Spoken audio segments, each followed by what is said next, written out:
जब रामानंद जी को पता चला कि तेरी साधना अधूरी है और असंख्य युग हो गए, जन्म हो गए, यही इस निराकार भगवान तक की साधना, ज्योत स्वरूपी भगवान की साधना करते करते ओम नाम के जापता है।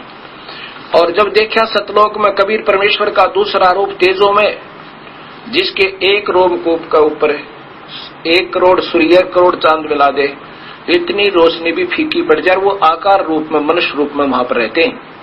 और दूसरा रूप बना के, तो परमात्मा जितने चाहे शरीर बना सकता है, तो आम संत भी बना लिया करते थे। एक सिद्धि बहुचौल्य धार है, ये परम सिद्धि युक्त पूर्ण परमात्मा है, जो चाहे सो कर सकते। रामानंद जी को सतलोक ले गए, वहां देखा तख्त पर बैठे हुए परमेश्वर को, जो इतना तेज, एक रोमकूप में करोड़ सूर्य छुप जा, करोड़ चांद छुप जा, इतना रोशनी उनकी। और उधर से 5 वर्ष के बच्चे के रूप में गरीब रामानंद जी की आत्मा को लेकर के वहां पहुंचे। वहां पर परमात्मा पूर्ण ब्रह्म कबीर, उनका वास्तविक नाम कबीर है, इसलिए वेदों में उनका नाम कबीर आया। वहां बैठे तख्त पे कबीर साहब 5 वर्ष के बच्चे एक चंवर उठाकर ऐसे चंवर करने लगे कबीर साहब के सिर पे, अपने ही दूसरे स्वरूप पे। रामानंद जी ने सोचा कि भगवान तो ये है जो ये बैठे सामने, और ये नीचे, ये कबीर तो यहाँ का कोई सेवक होगा, कोई गण होगा, कोई देव होगा। इतने में वो तेजों में शरीर वाले भगवान मनुष्य आकार रूप वाले खड़े हुए, और कबीर साहब 5 वर्ष के बच्चे तख्त पर बैठ गए, और वो तेजों में शरीर वाले दूसरा रूप उस 5 वर्ष के बच्चे पर ऐसे चंवर कर रहा है। रामानंद जी ने सोचा ये क्या भाई, भगवान और बालक पर चौर करे। इतने में तेजों में शरीर कबीर साहब के शरीर में समा गया, 5 वर्ष के बच्चे के रूप में, वाले रूप में, और वो अपना दूसरा रूप समाप्त कर दिया, और चवर स्वयं उस 5 वर्ष के बच्चे पर ऐसे घूम रहा। तब रामानंद जी ने सोचा ये तो यही भगवान है, कबीर ही, मैं तो धोखे में रह गया। ओए होए होए, देख के कितना नादान में, भगवान मेरे साथ और मैं वाद विवाद कर रहा हूँ। उसी समय कबीर साहब ने उनकी आत्मा को वापस कर दिया, और वहां 5 साल के बच्चे के रूप में ऊपर बैठे रहे। और सामने जो समाधि टूटी रामानंद जी की, सामने वो 5 वर्ष के रूप में फिर बैठे। ओए होए, फिर क्या कहा, कोट विष्णु वहां बसत है उस शक्ति के धाम में। विष्णु जैसी पुण्यात्मा वहां सभी है, इनसे भी ज्यादा अच्छी आत्मा के लोग वहां रहते हैं सतलोक में, जहां आपको दिखा कर लाया हूँ। गरीब दास गुल बोते हैं अल्प बस्ती निकाम, शिव शक्ति जासे हुई ये अंत कोटे अवतारे। गरीब दास उस अल्प को लखे सो होए करतार, सोए करतार, वो परमात्मा है। क्या बोले रामानंद जी देखकर, तावा चित चक्रित भया ये देख फजल दरबारे। गरीब दास सजदा किए हम पाए दीदार, दर्शन हुए, दीदार माने दर्शन, हम पाए दीदार, उस परमात्मा का हमें दर्शन हुआ।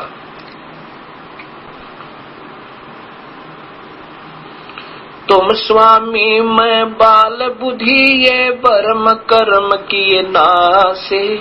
गरीब दास निज ब्रह्म तुम हमरा हो गया दृढ़ विश्वास। गरीब दास जी वो कबीर परमेश्वर की प्यारी आत्मा, अपने परमात्मा की महिमा जैसे तुलसीदास जी ने श्री राम जी की महिमा रामायण रूप में दोबारा रच दी थी, उनके कई हजार वर्ष, लाखों वर्ष के बाद, जो की तो सत्य कथा जो महर्षि वाल्मीकि वाली रामायण से मिलती है। ऐसे ही गरीबदास जी ने अपने कबीर परमेश्वर का वो आंखों देखा हाल जो स्वयं भी देख कर आए थे, वो फिर रचना जो की तो की। गरीबदास जी बता रहे हैं कि स्वामी जी, रामानंद जी कह रहे हैं कबीर परमात्मा 5 वर्ष के बालक को कि मैं तो आपका बालक और आप मेरे गुरु। तुम स्वामी मैं बाल बुद्धि ये बर्म कर्म किए नासे। गरीब दास निज ब्रह्म तुम मेरा हो गया दृढ़ विश्वास। होए होए, तुम ही हो निज ब्रह्म, वास्तविक परमात्मा, आप ही हो पूर्ण ब्रह्म परमेश्वर। अब मेरा दृढ़ विश्वास हो गया, मैं आपका बच्चा। 104 साल का महात्मा और 5 साल के बालक को कहते हैं मैं आपका बच्चा और आप मेरे गुरु। तुम स्वामी मैं बाल बुद्धि, ये भ्रमणा भटकना करी नासे। गरीब दास नज पूर्ण ब्रह्म तुम, मेरा हो गया दृढ़ विश्वास।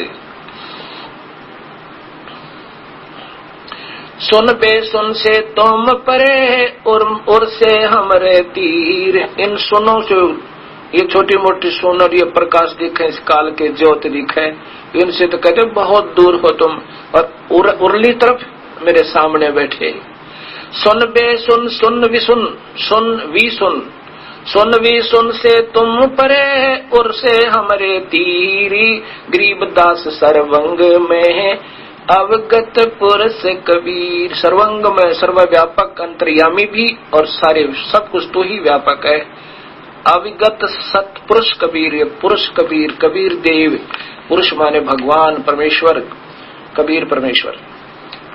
कोट कोट सजदा किए कोट कोट प्रणाम। गरीब दास अनहद अधर हम पर से तव धाम।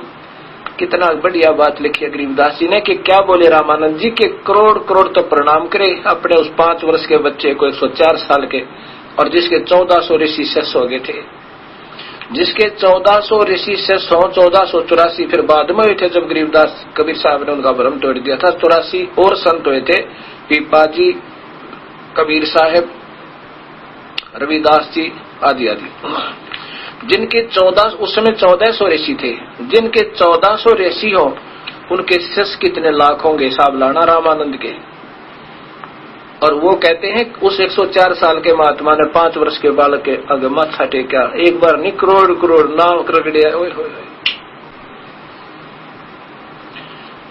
अब जिसकी हमने तलाश है और वो मिल जा और फिर उसी के पाने का रास्ता मिल जा तो फिर भी वो चूक रहा तो अभिमानी प्राणी है, वो भगवान का पाने का अधिकारी नहीं है। क्या कहते हैं कि हे परमेश्वर, कोट कोट सजदा करे रामानंद जी ने और कोटि कोटि प्रणाम। गरीब दास अनहद अधर, वो वास्तविक धुनात्मक शब्द तो मालिक ऊपर है, हम तो इस शरीर में सुन रही धुन को अंतिम मान रहे थे। अनहद, वो वास्तव में अनहद नाथ वहां ऊपर बज रहा तेरे लोक में दाता, वो तो इससे तो असंख्य गुना ज्यादा अच्छा है। गरीब दास अनहद अधर, अधर माने ऊपर, हम पर से तुम धाम। मैंने आपका वो सतलोक अब आंखा देख लिया।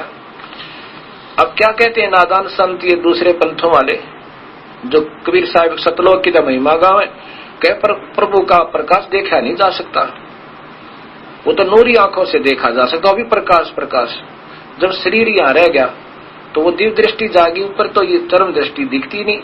तो वहां जब हम ऐसे आंखें चरम दृष्टि तो यहाँ रहेंगी और दिव्य दृष्टि से उसके दर्शन हो जाते हैं। कबीर परमात्मा है, आकार में है, मनुष्य जैसा है, लेकिन तेज बहुत है। तेज है तो भी आकार दिखेगा।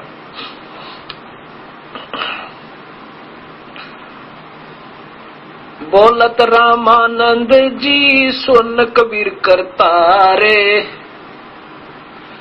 गरीब दास सब रूप में तू ही बोलन आरे। तू अंतर्यामी तू ही है, ऐसा गीता में दिखाऊंगा आपको कि वो परमात्मा का और है जो जीव के साथ अभिन्न रूप से रहता है। जैसे गंध रहती है वायु, वायु रहती है गंध के साथ, ऐसे वो परमेश्वर इस जीव को इधर उधर घुमाता है। यही शक्ति है जो उसके साथ रहती है अंतर्यामी रूप में। अंतर्यामी एक तू आत्म के आधारे, जो तुम छोड़ो हाथ तो मैं कौन उतारे पार। अब क्या कहते हैं रामानंद जी के बोले रामानंद जी सुन कबीर करतार, गरीब दास सब रूप में तू ही बोलनहार। तुम साहेब तुम संत हो, तुम सतगुरु तुम हंसे। गरीब दास तुम रूप बिना और न दूजा अंश। तुम साहेब, तुम ही भगवान हो और आप ही संत बनकर आए हो और आप ही मेरे सेवक बन गए, दास तुम हंस बन गए। और गरीब दास तुम रूप बिना, तेरे रूप बिना और नहीं दूजा अंश, तेरे बिना तो कोई पत्ता भी नहीं हिल सकता। मैं भगता मुक्ता भया ये कर्म कोंद कियो नासे, मेरे सब पाप काट दिए दाता आपने। मैं आपका भक्त, 104 साल के महात्मा, वो 5 साल के बालक ने कहा मैं आपका भक्त मुक्त हो गया और मेरे सारे पाप कर्म कुंद किए नाश। गरीब दास अवगत मिल गए या मिट गई मन की बांस। कोई निराकार बताओ था, कोई साकार बताओ था, कोई निर्गुण कहा था, कोई सरगुण कहा था, कोई प्रकाश प्रकाश दिखा था, दिखा, कोई कृष्ण न भगवान, कोई शिव न मालिक कहा था। दाता अब सारा विश्वास हो गया मुझे, अब मेरी सारी मन की भ्रमणा और भटकना सब खत्म होगी, ये व्यर्थ वासना खत्म हुई। मैं भगता मुक्ता भय किया कर्म कोंद किया नासे, मैं भगता मुक्ता भया किया कर्म कुंद नासे। गरीब दास अवगत मिल गए या मिट गई मन की बांस। दोहू ठोड़ है एक तू भया एक से दो, गरीब दास हम कारणे आए हो मगजो। ये मालिक के दोहू ठोड़ है एक तू और भया एक से दो। ए दाता वहां भी तू है और मेरे सामने भी तू है, तू ही एक से दो बनकर ये लीला कर रहे हो। और हमारे लिए दाता इतने दूर आए हो तो अब देखिएगा भक्तात्मा, ये कुरान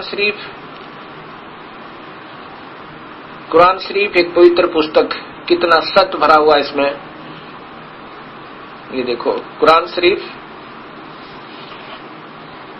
और इसमें क्या लिखा है। कुरान शरीफ आलिकल किताब वाले रे सलाफी, यह वह इलामी किताब है जिसमें कोई संदेह की गुंजाइश नहीं, कोई संदेह नहीं। और ये मुतरजम बरसिया शानवाद स्टीफन शास्त्रीय अरबी पद्धति पर नागरी लिपि में लेखक ने बहुत अच्छी मेहनत की है। आगे देखो, ये शेरवानी संस्करण प्रकाशन लखनऊ किताबघर मौसम बाग सीतापुर रोड लखनऊ से प्रकाशित है। लेखक ने बहुत अच्छी कोशिश की है, लेकिन ज्ञान पूरा न होने से ये बेचारे अधूरे रहे। ये वही कुरान शरीफ है और इसमें आपको दिखाता हूं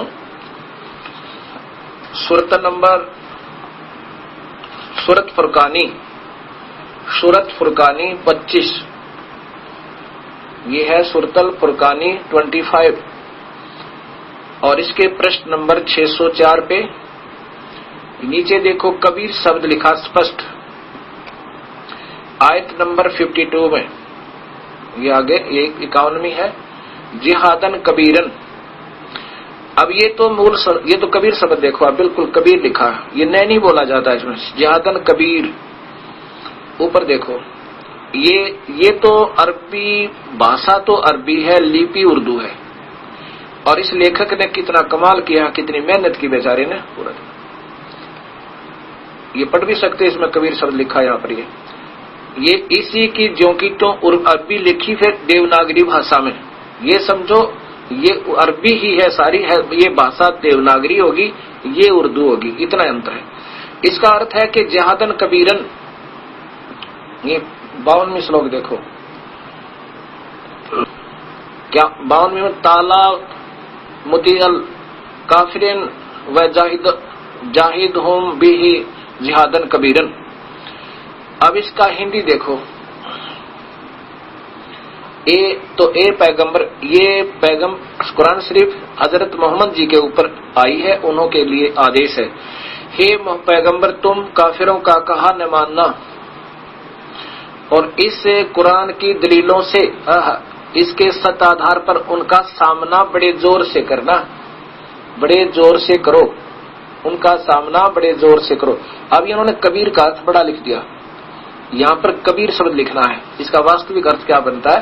और फिर आगे देखो, मैं बताऊंगा, ये दास बताएगा, क्योंकि दास को थोड़ा सा ज्ञान है मालिक का, अब उन्हीं की रजा से। ये देखो 58वीं आयत में वही है, ये जो कि तो कुरान जो है शरीफ के अंदर खबीरा, ये कबीर शब्द है, ये गलती से मिसप्रिंट है, और ये कबीरन है, ये वही कबीर है। अब इन 58 और 59 तक 52 से लेकर हम सारा ही सुनाएंगे आपको। ये हिंदी देखो इधर। अब पहले मैं आपको थोड़ा सा वर्बली बताता हूं क्या कहना चाहा है इसमें।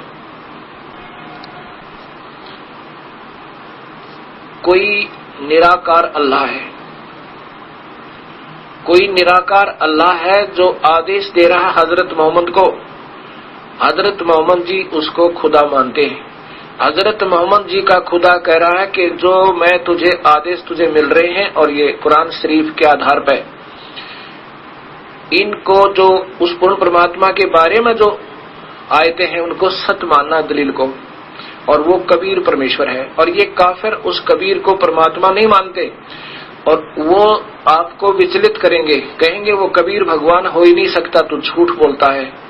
तो इसलिए इसके बेस पर, इन सत्य शास्त्र के आधार पर तो उनके साथ संघर्ष करना, जिहादन करना कबीर के लिए, जिहादन कबीरन, उस कबीर के परमात्मा के लिए तो संघर्ष करना, उनका मानना मत, उन काफिरों का कहा मत मानना। इसका अर्थ ये फिर कहा कि ये वही परमात्मा है जिसने सारी सृष्टि रची, सब शरीर बनाया, सबको तुम्हें, क्योंकि गीता भी ये बताती है वो परमात्मा अन्य है जो सबके तीनों लोकों में प्रवेश करके सबका धारण पोषण करता है।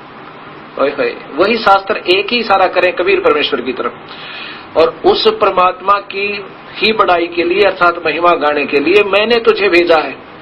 ये काल बहुत होशियार है, यहां भेज देता है इनको कि पूर्ण परमात्मा की महिमा बताओ, लेकिन अपने फरिश्तों को भेज के या उनको स्वयं ही अंदर प्रकट करके उनको उल्टा सुल्टी महिमा भरवा देता है। आप तो दोषी होता नहीं उस प्रभु का, इन अन्य बड़ी बड़ी आत्माओं को दोषी बना देता है गलत मार्गदर्शन करने का, और सत्य ज्ञान सही देता है लेकिन साधना गलत करवाता है। और यही कहा था कि 12 पंथ करूं मैं साजा, नाम तुम्हारा ले करूं आवाजा, और 12 पंथ नाम जो ले ही वो मेरे मुख आंस में ही, नाम तो तेरी महिमा गवाऊंगा कि वो परमात्मा कोई और है, उसका कबीर नाम है, उसकी महिमा गाओ, उसके भजन करो, वही सर्वशक्तिमान है, और पूजा करवाऊंगा सारी गलत। अब क्या बताया इसमें कि वो परमात्मा है, उसको मारने के लिए कोई भी समर्थ नहीं है, और वो कबीर परमेश्वर है। और ये वही भगवान है जिसने 6 दिन में सृष्टि रचना करके 7वें दिन तख्त पर जा विराजा था, जैसे पवित्र बाइबल में आपने देखा। अब फिर दिखाऊंगा। और वो कबीर है। उस कबीर के बारे में, उस परमात्मा के बारे में किसी बाखबर से पूछ देखो, उस कबीर परमेश्वर के बारे में तो किसी बाखबर से पूछ देखो। ऐसे गीता जी के 4थे अध्याय का 5वां श्लोक, गीता जी के 4थे अध्याय का 5वां श्लोक देखिएगा, नहीं 4थे अध्याय का 34वां श्लोक। उसमें लिखा है कि उस परमात्मा के बारे में, उस परमात्मा, पहले तो ज्ञान के बारे में बताया, फिर कहा कि उस तत्वभेदी संतों को ढूंढ ले अर्जुन जो उस पूर्ण परमात्मा के बारे में सत्य मार्ग जानते हो। ये देखो,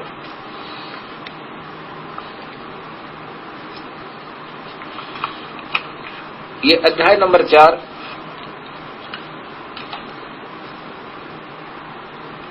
अध्याय नंबर 4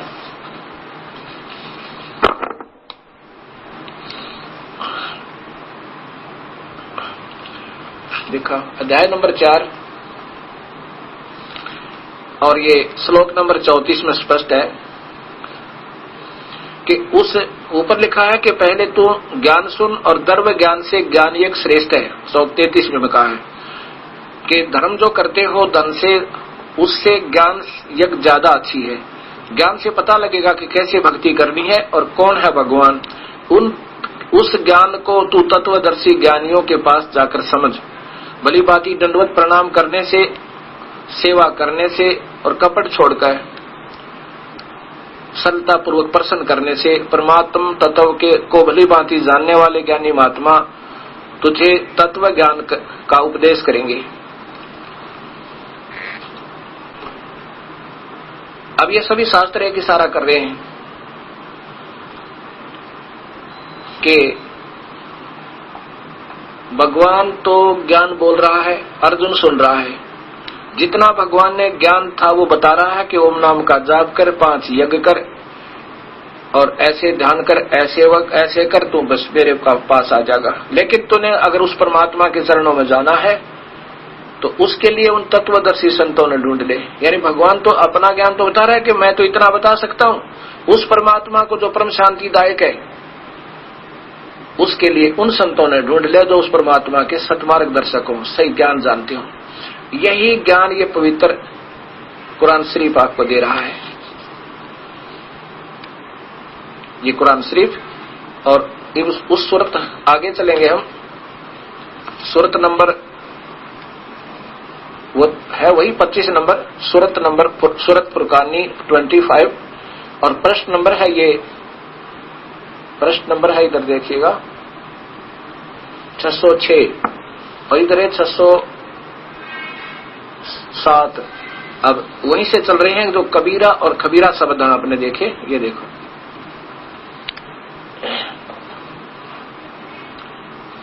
ये खबीरा और ये खबीरन, इसी में यहां देखिए।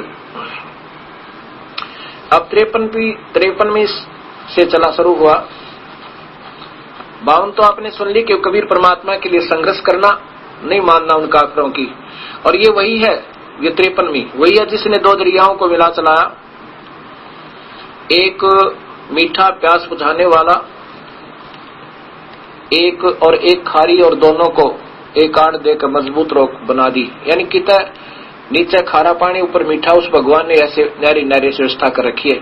वही है जिसने पानी की बूंद से आदमी को पैदा किया, फिर उसको साहिबजादे नसब, बेटा बेटी ससुराल वाले, दामाद बहुआ दीदी बनाया। और तुम्हारा परवरदिगार हर चीज के करने में शक्तिमान है। ये अल्लाह बोल रहा है कि निराकार बोल रहा है, मोहम्मद साहब को आदेश दे रहा है, क्योंकि निराकार सामने तो आता नहीं, इससे बातचीत भी कर लो। जैसे दर्शन सिंह जी, ये कृपाल जी वाले महात्मा राधा स्वामी के करें कि उसको सामने तो आता नहीं, बात कर सकते हैं, ये काल ऐसे बात करता है।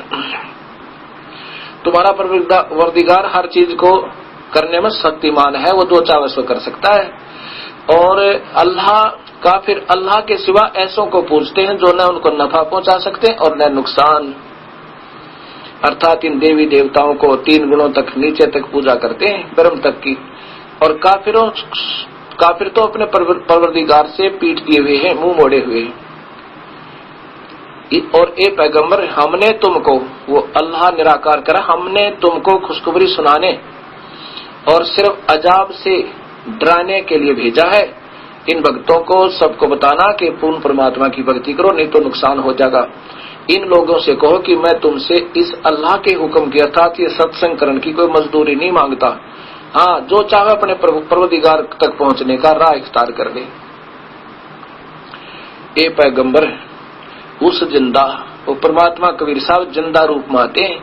धर्मदास को मिले, गरीबदास जी को मिले। गरीबदास जी कहते हैं जिंदा जोगी जगत गुरु वो मालिक मुर्शिद पीर। इन्होंने अपने हिसाब से इसका अर्थ कर दिया, चैतन्य नहीं, जिंदा ही लिखना था। उस जिंदा माने उस जिंदा रूप में आए कबीर, क्योंकि मोहम्मद साहब को मिले थे कबीर साहब आकर इसी रूप में। उस जिंदा पर भरोसा रखो जो कभी मरने वाला नहीं है, वो कबीर। अभी वेद बताएगा वो कौन है जो नहीं मरने वाला नहीं है। और तारीफ के साथ उसकी पाकी बयान करते रहो। अपने बंदों के गुनाहों से वो काफी खबरदार है, अर्थात जो पाप तुमने कर रखे हैं वो काट देगा वो परमात्मा। जिसने आसमान और जमीन में, ये वही परमात्मा जिसने आसमान और जमीन और जो कुछ उनके बीच में है 6 दिन में, सबको 6 दिन में पैदा किया और फिर तख्त पर जा विराजा। वह अल्लाह कबीर है। अल्लाह बड़ा, यहाँ कबीर लिख देते, वह अल्लाह कबीर है। कबीर, वो अल्लाह कबीर, वो 6 दिन में सृष्टि रची, उसको सबको 6 दिन में पैदा किया, फिर तख्त पर जा विराजा, जिसका पवित्र बाइबल प्रमाण देता है। वह अल्लाह बड़ा यानी कबीर है। रहमान है, वह रहमान वास्तव में वो दयालु है। तो उसकी खबर किसी बाखबर इल्म वाले से पूछ देखो। बाखबर जो उस परमेश्वर के बारे में सही जानता है, तो उसकी खबर किसी बाखबर से पूछ देखो। ए मालिक, बोल सतगुरुदेव की जय। अब इसमें स्पष्ट हो गया कि वो कबीर परमेश्वर है और उसी ने सारी सृष्टि रची और सारा मुसलमान समाज उस परमात्मा को कहते हो तो निराकार है, वो अव्यक्त है, व्यक्त में आता ही नहीं। और कोई व्यक्त में मानता है तो झूठ बोलता है। बताओ, शास्त्रों में लेख प्रमाणित है पर हम उनको समझ नहीं पाए। धर्मदास जी ने कबीर साहब से पूछा था, हे मालिक, इसका मतलब जो कहानी कथा आप सुना रहे हो हमें, ये तो सत्य है, ये तो कोई शक नहीं, क्या बाकी वेद शास्त्र पुराण कुरान सब झूठे हैं? अगर नहीं धर्मदास, ये वेद कतेब झूठे ना भाई, और झूठे हैं जो समझे ना। वो नादान है जिनको इनकी क्या लिखा है तो मालूम नहीं, सुनी सुनाई अटकलों पर लतीफेदार बात बना के एक अच्छे वक्ता के रूप में आकर्षित कर रहे हैं। ये स्वयं भी नरक में जाएंगे और अपने अनुयायियों को भी 84 में ठोकेंगे।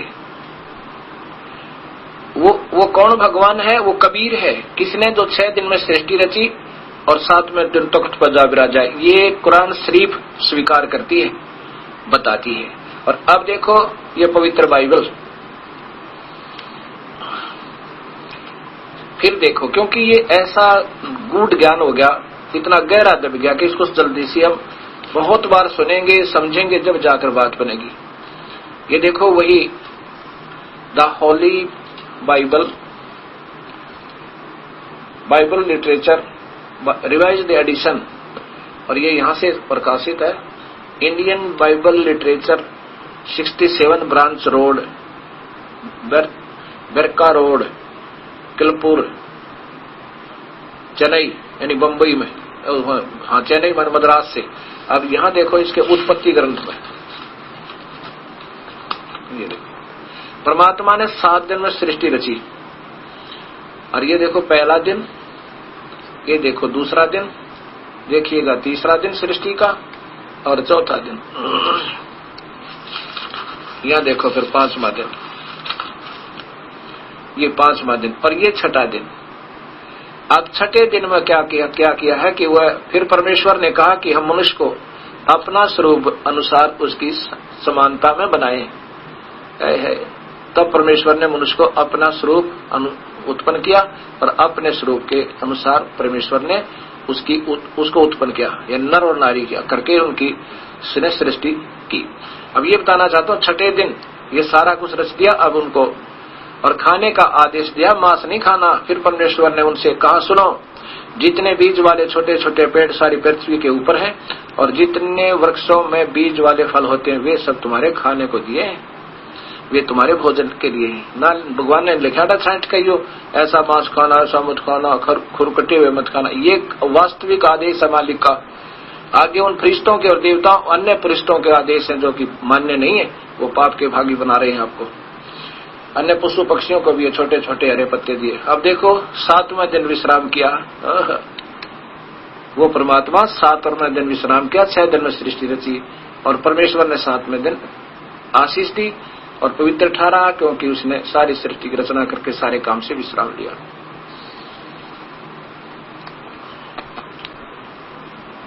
ये सामवेद महर्षि दयानंद संस्थान द्वारा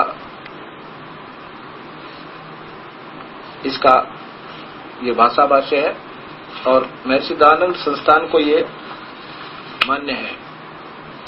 सामवेद संपूर्ण स्वर्गीय पंडित तुलसी राम स्वामी कृत सार्वदेशिक आर्य प्रतिनिधि सभा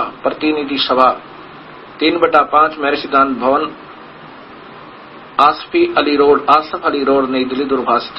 इसमें 822 नंबर पर केवल संस्कार देखनी है आपने। इनको नहीं मार इतना ज्ञान विचारों को मेहनत बहुत की है। ये 822 नंबर श्लोक है। ये 822 नंबर श्लोक है। मनीषी भी पवते पूर्व कबीर, ये यहाँ कबीर नर भी निर्वेत परिकोशान अशिष्टात त्रितस्य नाम जनेन अक्षरन वायुम सखा वर्धने। वो कबीर परमेश्वर है जिसने 3 नाम देकर इस जीव के छुटकारा कर रहा। त्रितस्य नाम है, जन्मे जन्मत पूर्व कबीर। अच्छा, इसमें 900 इसी के 920 नंबर श्लोक में लिखा है, ये 900 सामवेद 920 संख्या नंबर 920, सह देवई सोबते वर्षा कबीर नावधि। वो कबीर है, कबीर यह जो नावधि, जो किसी के द्वारा नहीं मारा जा सकता, वो कबीर परमेश्वर है। जैसा कुरान शरीफ में आपने पढ़ा था कि उसको मारने में कोई समर्थ नहीं है, वो कबीर परमेश्वर है जो नावधि, किसी के द्वारा किसी प्रकार भी नहीं मारा जा सकता। और यही आपने अथर्ववेद कांड नंबर 4 के अनुवाक नंबर 1 में पूर्ण विवरण सुन लिया कि आखिरी में 7वें श्लोक में लिखा है, सभी सृष्टि का रचनहार, सब ब्रह्मांडों का रचने वाला वो कबीर परमेश्वर है, वह स्वयं कबीर है। ये वेद कौन बोल रहे हैं? वो निराकार भगवान काल ने ही लिख कर दिए हैं अपने श्वासों के द्वारा। और फिर बाद में 4 ऋषियों ने सबसे पहले सतयुग के प्रारंभ में लिखे थे, और उसके बाद ये अथुल पुथल होती रहती है। फिर वेद व्यास जी ने ये फिर द्वापर के अंत में फिर लिखे गए, ये वही अपने पास उपलब्ध है और इन्हीं को सत्य मानते हैं। कबीर साहब कह रहे हैं कि देखा देखी गुरु से सोगे, किया ना तथा विचारा, टोल के टोलोगे अंधे की बां पकड़ी, अंधे ने मार्ग कौन बतासी। कितना स्पष्ट ज्ञान देते हैं कि सच्चा सतगुरु कोई ना पूछे, पूजे झूठे जगपतियासी। अब जितना भी शास्त्रों के विरुद्ध साधना है सबने स्वीकार है, कोई मन में वापत्ति नहीं। और अब ये सत्य ज्ञान समाज के सामने आ रहा है, ये गुरु लोगों के मिर्चें लड़ेंगी। जो पुण्यात्मा होंगी, रामानंद जी जैसे महापुरुष, वो तो अपना कल्याण करवा लेंगे और पाप के भागी नहीं होंगे। जिन्होंने केवल अपना अभिमान चाहिए और फिर पशु बनना मंजूर है लेकिन सत्य स्वीकार नहीं करेंगे, वो अपने शिष्यों के भी दुश्मन और स्वयं के महादुश्मन तो है ही है, और प्रभु के दोषी। काफिर कूड़ा ज्ञान पसारे, वो काफिर है जो गलत ज्ञान प्रचार करते हैं। अब क्या बताते हैं कि देखा देखी गुरु से सोगे, किया ना तथा विचारा।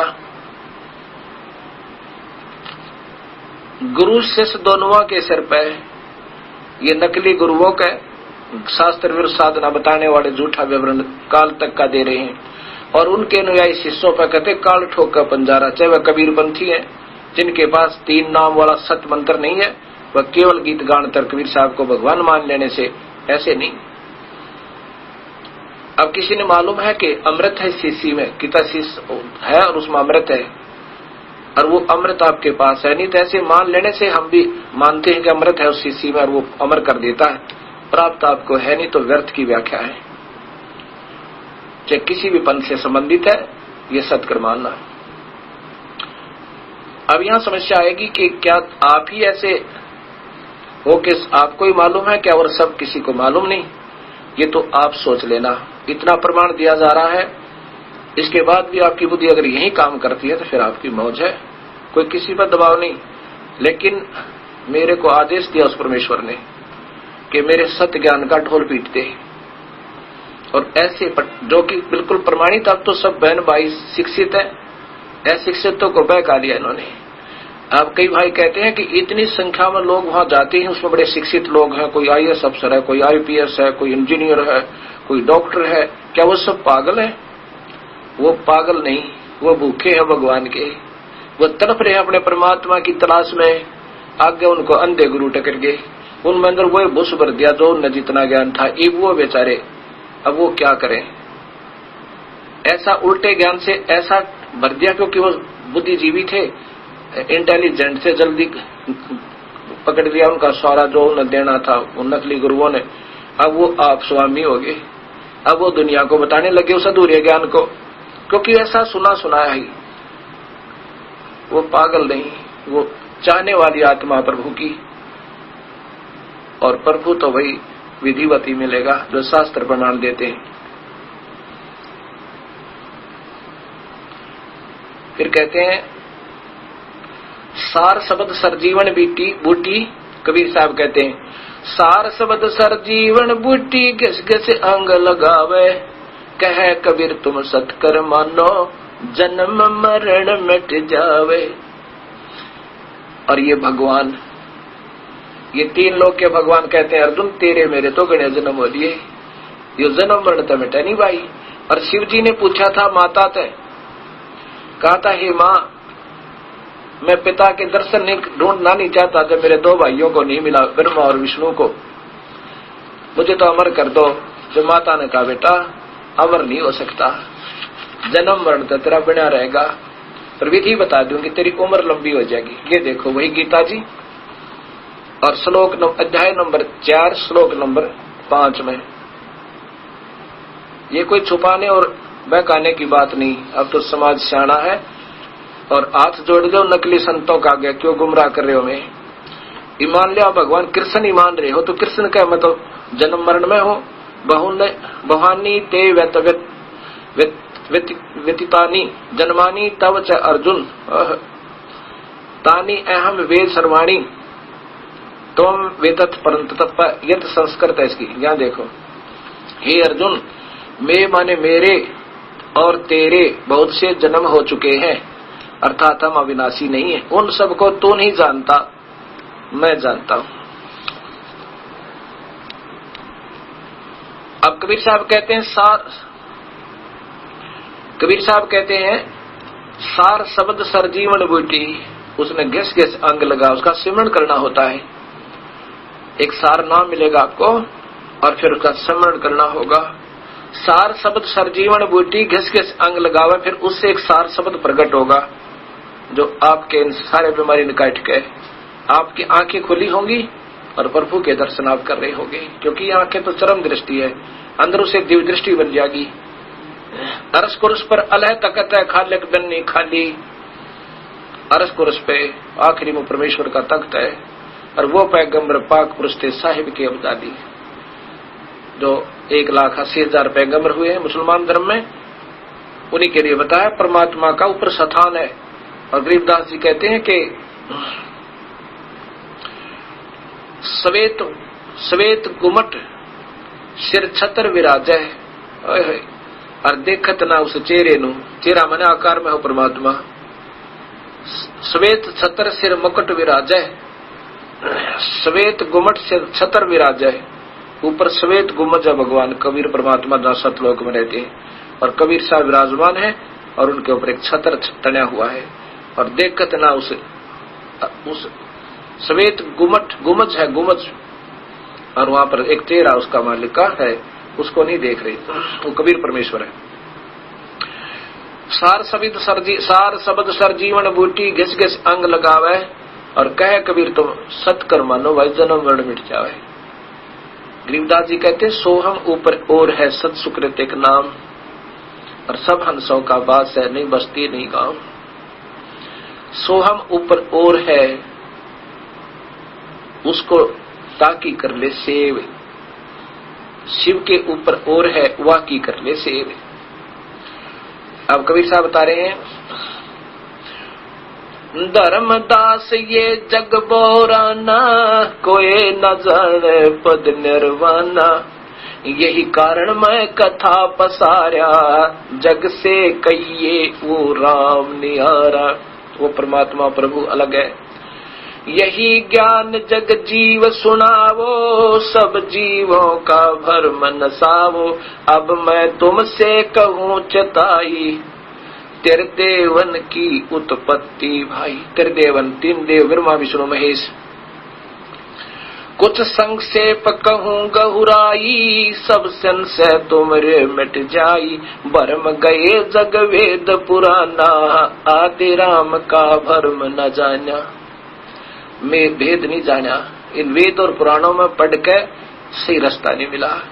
लिखा है परमात्मा आकार में है, और सभी हिंदू और मुसलमान और ईसाई सभी कह रहे हो तो निराकार है। और सिख नानक जी कहते हैं कि मैंने आंखों देखा भगवान को, और उस मजहब में भी कहते हो तो निराकार है अल्लाह, तो भगवान रब तो निराकार है। और स्वयं सचखंड में गुरु नानक देव देख कर आए, वही मूर्त सतलोक में देखी, वही काशी में कपड़े का काम करते हुए दानक देखा। तब राग श्री महला पहला गुरु ग्रंथ साहिब के पृष्ठ नंबर 24 पे और पौड़ी नंबर 29 में कहा है, एक समान दोई सवानी नाल भलके भौकाई सदा बियाल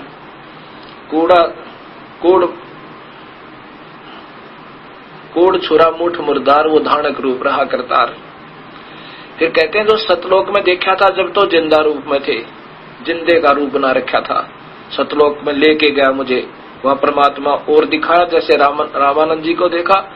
और फिर कबीर साहब जिंदा के रूप में तख्त पर विराजमान हुए थे।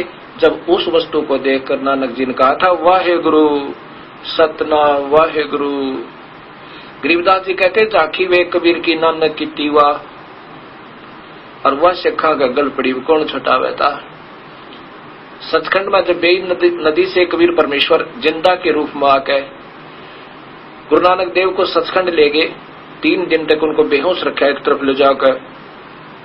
लोगों ने सोचा था कि वो गंगा उसमें बेई नदी में डूब गए हैं, लेकिन नहीं, उनको अंतर ध्यान करके नीचे नीचे और अपस्ट्रीम में ले गए थे कबीर साहब। और वहां एक जंगल में बैठाकर बातचीत हुई, फिर वहां से समाधि लगवाई।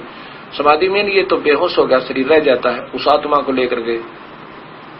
तो वहां सचखंड में वो कबीर परमेश्वर ही देखा, वहां पर जिंदा रूप में थे जब उनके साथ गए। वहां आके देखा वो तख्त पर जो परमात्मा थे उनका बहुत तेजोमय शरीर था, एक रोमकूप में करोड़ सूर्य करोड़ चांद मिला दे, ऐसा तेज था उस कबीर परमेश्वर का वहां सतलोक में सचखंड में। तो वहां देखकर कहा था वाहे गुरु ओहे गुरु। और कबीर साहब ने कहा था सतनाम से बात बनेगी, सच्चे नाम तो है। और फिर दूंगा सारनाम। सारनाम तो बहुत लास्ट में जब कति हृदय से देख दिया जाता है, किसी कबाई पूरी होगी तब वो दिया जाता है। तो कहा था कि सतनाम दूंगा, काशी रहता हूं, जुलाहे का काम करता हूं, काशी में हूं मैं। लेकिन उनको तसल्ली नहीं हुई कि ये परमात्मा काशी में क्या करेगा। गुरु नानक देव जी को पूरा यकीन नहीं हुआ। ये तो यकीन हो गया कि प्रभु यही है, ये ब्रह्मा विष्णु महेश भगवान नहीं है, ये पूर्ण नहीं है। पहले भगवान विष्णु के उपासक थे।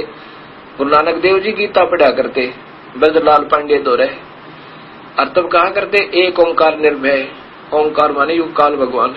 लेकिन उसके बाद उन्होंने ओंकार को निर्भय नहीं कहा, फिर तो सतनाम श्री वाहे गुरु कहा था। ये पहले की लिखी वाणी है गुरु नानक देव जी की, और फिर उनको मिलाकर के एक मंत्र बना दिया, वो एक ओंकार निर्भय, ये सारा कुछ है। तो वहां पर कहा था कि वाहे गुरु वो सतनाम मिला। और अब गरीबदास जी भी प्रमाण देते अपनी वाणी में कि झांकी वे कबीर की, झांकी माने सतलोक का नजारा देख के नानक की टीवा और वो शखा का गल पड़ी कौन छुटावे था।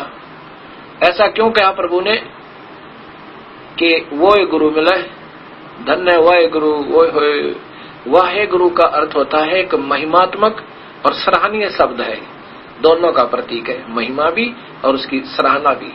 वो गुरु सतनाम, सतनाम मिला जब यहाँ आ जाने तो नहीं आ सकते। वापस आए और वहां जब वापस तीसरे दिन मिले तो राजा के वहां से अपनी नौकरी त्याग कर चल पड़े, इस तलाश में कि इस सतलोक की महिमा को बताने वाला होगा तो उससे वहां आसपास वो संत भी होगा, वो परमात्मा आया हुआ होगा।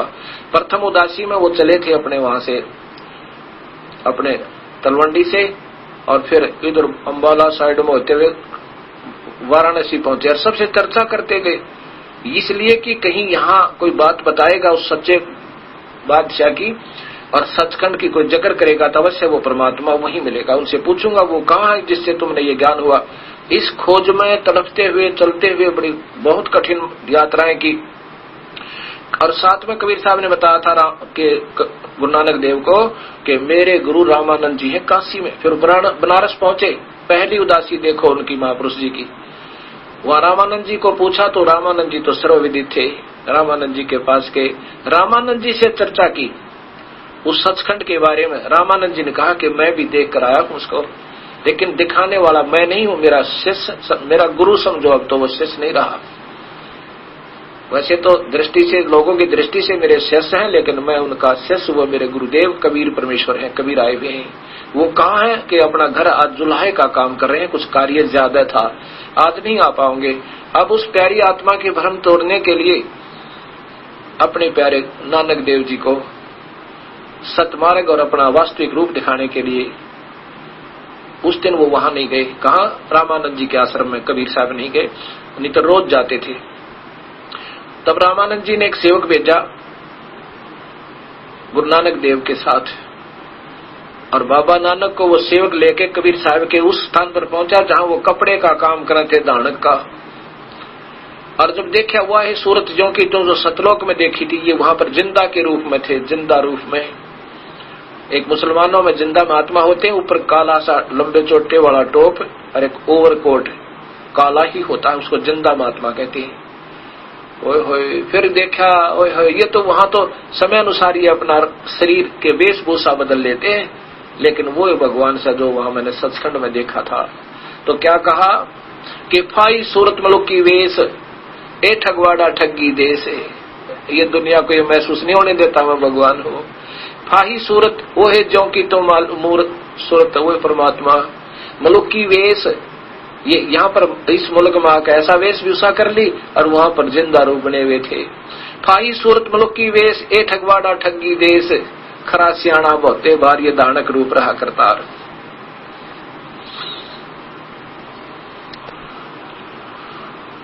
ये आपको जो वाणी सुना रहा हूं मैं, ये गुरु ग्रंथ साहिब जो 39 संतों का संग्रह ग्रंथ है, और एकमात्र ये ग्रंथ है जिसमें कोई भेदभाव नहीं था किसी में। तो बाद में अपना अपना मोर्चा बांट लिया सबने।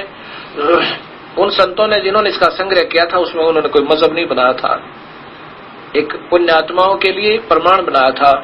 उसमें लिखा है महिला पहला प्रश्न नंबर 24 गुरु ग्रंथ साहिब पंजाबी लिपि वाला, उसमें लिखा है 24 नंबर पृष्ठ पे और पौड़ी नंबर 29 यानी शब्द नंबर 29, उसमें लिखा है एक समान दो सुवानी नाल भलके भौकाई सदा बियाल कोड़ छुरा मुठ मुर्दार ये दानक रूप रहा करतार। मैं पथ की पिंद न करने की कार वो बिगड़ रूप रहा विकराल, तेरा एक नाम तारे संसार में ए हो आस ए हो आधार। अब देखा आंखों में पानी भरकर उस कबीर परमात्मा ने वहां दानक का काम करते हुए, चुलाए का काम करते हुए देखा काशी में, तो आंखों में पानी भर गए जैसे सर्प न मणि चाहिए और कंगाल न धन पाजा, और पैसे न पानी भूखे न भोजन मिल जा, कितना खुश होता है। ऐसे गुरु नानक देव जी वो प्यारी आत्मा अपने परमात्मा के दर्शन करके कैसे खुश हो रहे हैं। मैं पथ की बिंद न करने की कार वो बिगड़ रूप रहा विकराल। अभी तक तो हम विकराल उस काल क्या ही जाप जपा करते थे, उसी के आधार पर रहते थे। तेरा एक नाम तारे संसार, तेरा सत नाम पार कर सके सच्चा नाम, सतनाम ये कोई जाप नहीं।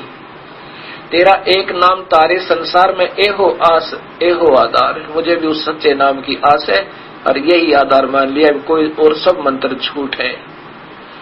वो सतनाम यानी सच्चे नाम का प्रमाण गुरु ग्रंथ साहिब में भी है। उसके बाद फिर सारनाम गरीबदास जी कबीर साहब ने बाद में दिया था, जब वो कुछ ही समय के बाद सतलोक से ले गए थे, क्योंकि वो बड़े अधिकारी होने पर ही दिया जाता है सारनाम।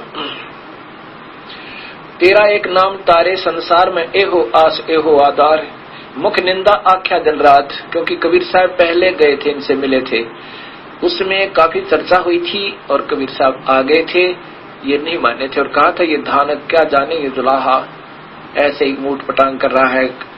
गुरु नानक देव जी ने अपने मन मन में कहा और भक्तों से भी कहा कि ये तो कृष्ण से ऊपर बता रहा कोई भगवान है, कैसे माने। फिर दूसरी बार कुछ दिनों के बाद गए थे, जो सतलोक दिखा, अपना रूप दिखा, उसके बारे में कह रहे हैं कि मुख निंदा आख्या दिन रात, मैंने तो आपके बारे में बहुत कटु वचन कहे थे, दाता माफ करना। गुरु नानक देव जी अक्षमा याचना करे प्रभु दे। मुख निंदा आख्या दिन रात, पर घर जो ही नीच मनात, काम करो तर वसे चंडाल ये धानक रूप रहा करतार। फाई सूरत मलुक की वेश, फाई सूरत है वो सूरत जो वहां देखी थी सतलोक में। अब यहाँ के मुल्क यहाँ के देश के आधार पर इन्होंने दूसरी वेशभूषा बना रखी है, दानक बने बैठे वहां जिंदा रूप में थे। फाई सूरत मलुक की वेश ओ ठगवाड़ा ठगी देश, ये खरा सियाणा बहुते बार है। ये मामूली चीज नहीं है, बहुत भार अर्थात बहुत कीमती है, ये सर्वशक्तिमान है, ये धानक रूप रहा करतार। खरा सियाणा बहुते बार, ये धानक रूप रहा करतार। अपने आप को कितना विनम्र यानी आवश्यकता से अधिक विनम्र बता रहे हैं, अपने आप को दिखा रहे हैं। कहते हैं मैं कीता न जाता हरामखोर, अपने आप को लताड़ रहे हैं गुरु नानक देव जी अपने प्रभु के सामने के मैंने उल्ट सुलट बातें भी कह दी थी, मुझे ऐसा नहीं कहना चाहिए था। संत वैसे उल्ट सुलट नहीं कहा करते, इतना जरूर मन में आ जाता है कि ये अनजान है, ज्ञान नहीं है, और प्रभु के बारे में इतना कहना भी वो अपना दोष मान रहे हैं। गुरु नानक देव जी कहते हैं मैं कीता न जाता हरामखोर खोर, मैं कीता न जाता हरामखोर, ऊ किया मुदे सा दुष्ट चोर, नानक नीच कहे विचार, अपने आप को कितना अधीन कहे। गरीबदास जी भी कहते हैं बांदी का जाम गुलाम गुलाम गुलाम हो, भाई जिसने पार होना है ऐसे विनम्र होना पड़ेगा प्रभु के सामने, अभिमान से भगवान नहीं पावे। ऐसे ही ये प्यारी आत्मा गुरु नानक देव जी अपने प्रभु के सामने क्या कहते हैं, नानक नीच कह विचार, ये धानक रूप रहा करतार। ये रावे सोच समझ कर कह रहा हूं, मैं वैसे नहीं कह रहा, ये बैठा भगवान, दुनिया होगी इकट्ठी आसपास, आंखों में पानी, चरणा में गिर गया अपने कबीर परमेश्वर के।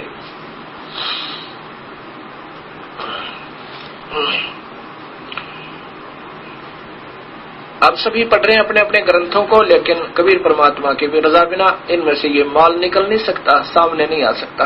उन्हीं की रजा से आज इस दास के ऊपर कृपा हुई, ये सब शास्त्रों का की मलाई आपके सामने आ गई।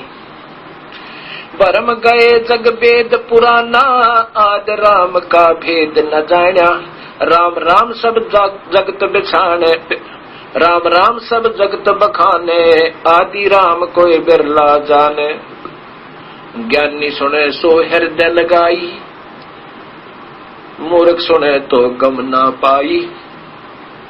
समझदार जो व्यक्ति होंगे इस कथाओं को, सत्शास्त्रों को सुनकर हृदय से लगाओगे और भाग्य आओगे, काल से अपनी फांसी निकलवाएंगे, इन झूठे गुरुओं से दूर अपना पीछा छुड़वा लेंगे। जो स्वयं नरक जाएंगे इन भोली आत्माओं को लटका के ले जाएंगे। ज्ञानी सुने सो हृदय लगाई, मूर्ख सुने तो गम ना पाई। जो उन संतों के ज्यादा नजदीक रहने से, क्योंकि फिर अपनापन सा बन जाता है, ये भी दूसरा जाल है काल का कि है ये गुरु जी के पास तो बहुत रहते थे, कैसे छोड़ते, शर्म आएगी। शर्म कहाँ होगी जब दोनों गधे बनेंगे, वहां सारी शर्म निकल जाएगी, 84 में धक्के खाने पड़ेंगे। इससे अच्छा गुरु जी भी और स्वयं भी अपना पीछा छुड़वा लो। ये ना सोचो ये दास आपको कोई शिष्य बनाने का शौक रखता है, बिल्कुल नहीं।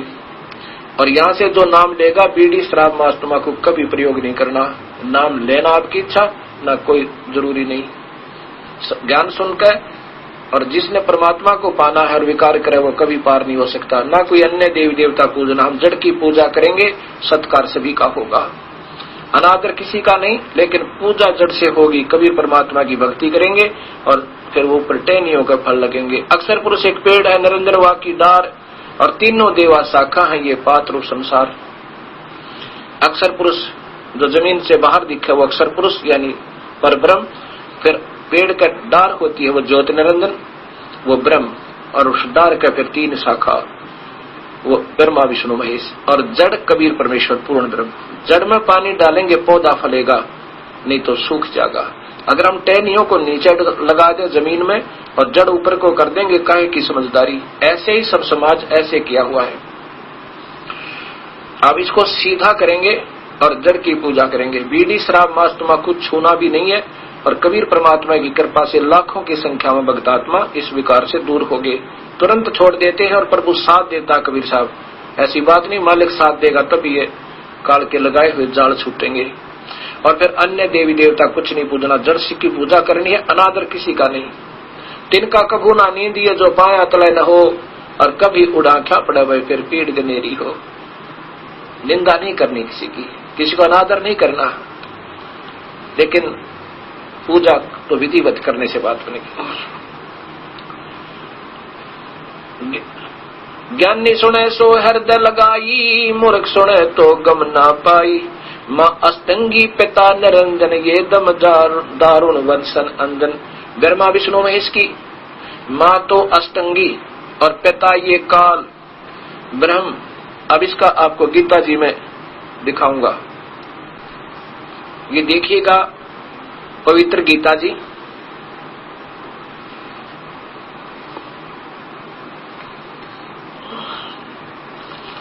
और इसमें अध्याय नंबर 14 के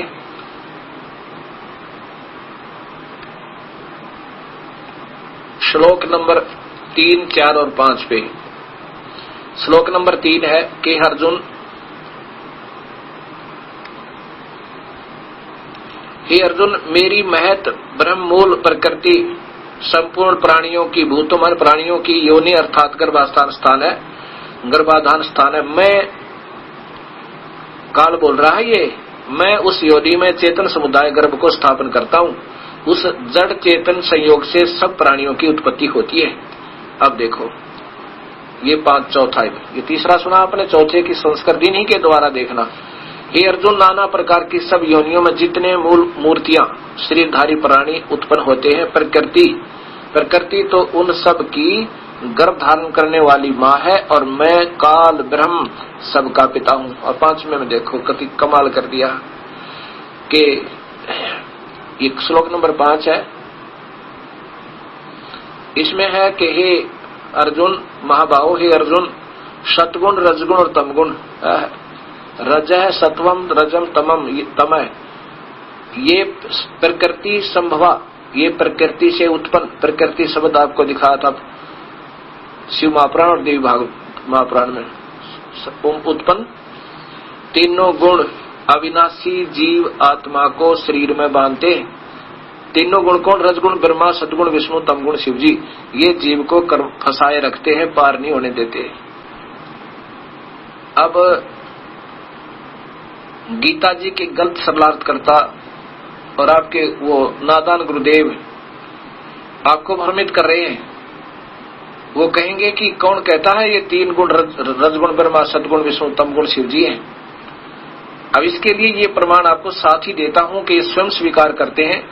और कौन कहता है ब्रह्मा विष्णु महेश प्रकृति से उत्पन्न हुए? प्रकृति देवी कौन है? क्योंकि उनको ज्ञान तो है नहीं। आप अंधे, और इनको भी गेल नरक ले जाएंगे अपने अनुयायियों को, विचारों को। अब देखो ये देवी भागवत महापुराण, ये कोई आज रचा हुआ शास्त्र नया नहीं, ये बहुत पुराना है। ये देखो आपके सामने श्री देवी भागवत मोटा टाइप, और ये गीता प्रेस गोरखपुर से प्रकाशित है। ये केवल हिंदी है, और संस्कृत वाली भी मेरे पास है, वो भी दिखाऊंगा आपको। और इसके लेखक हैं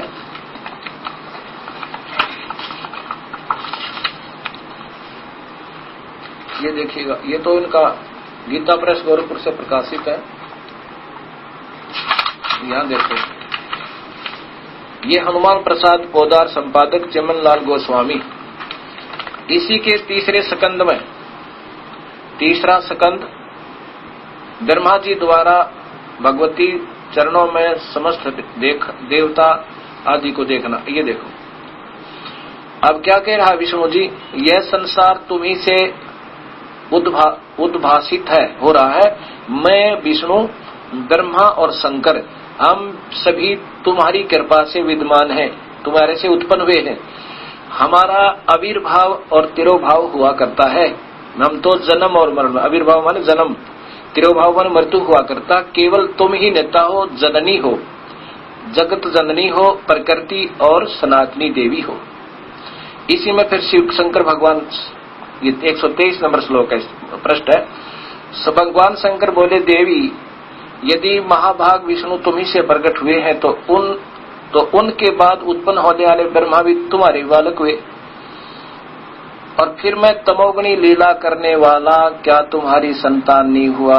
हे मालिक, अर्थात मुझे भी उत्पन्न करने वाली तुम ही हो। अब ये अंधे गुरु आपको भी चला सकते हैं, पर ऐसे नहीं विचलित होने देंगे परमात्मा कबीर साहब आपको। अब गीता जी का सलार्थ करते हुए इन महापुरुषों को कोई वास्तविक ज्ञान नहीं था। अब ये सामने आ रहा है सतमार्ग, तो ये अनजान गुरु कहेंगे आपको कि कौन कहता तीनों गुण ब्रह्मा विष्णु महेश है, कौन कहता प्रकृति वो दुर्गा है। ये शास्त्र कहते जिनके आधार पर तुम उनके गुणगान झूठे गाया करते थे। अब ये आपके सामने है वही देवी भागवत महापुराण संस्कृत सहित। इसमें स्वीकार करते हैं कि हम तो तमगुण आपने क्यों बना दिए माता। ये देखिए सटीक भाषा, देवी भागवत सटीक, स मातम खेमराज श्री कृष्ण बम्बई प्रकाशन द्वारा। अब इसके अंदर तीसरे सकंद में आप देखिएगा, यह देखो विष्णु जी कह रहे हैं सब लोगों के सृजन करने की इच्छा करने वाले हरि ब्रह्मा और शिव, हरि विष्णु ब्रह्मा और शिव, यह सब तुम्हारी चरणोबिंद की भक्ति और प्रीति को प्राप्त होकर कर सकते हैं। हे मात, हे प्रकृति, यदि हमारे ऊपर आप सदा दया युक्त हो तो हमको, शिव कह रहा मुझको तो तमोगुण बना दिया, प्रदान किया, और ब्रह्मा रजगुण और हरि सतगुण, हे मालिक आपके सामने है। किस, यहाँ देखो किस प्रकार स्थित किया, नीचे आएगा ये याद है, किस प्रकार युक्त किए, हे मात बताओ, ये आपके सामने है, कोई नई बात नहीं है।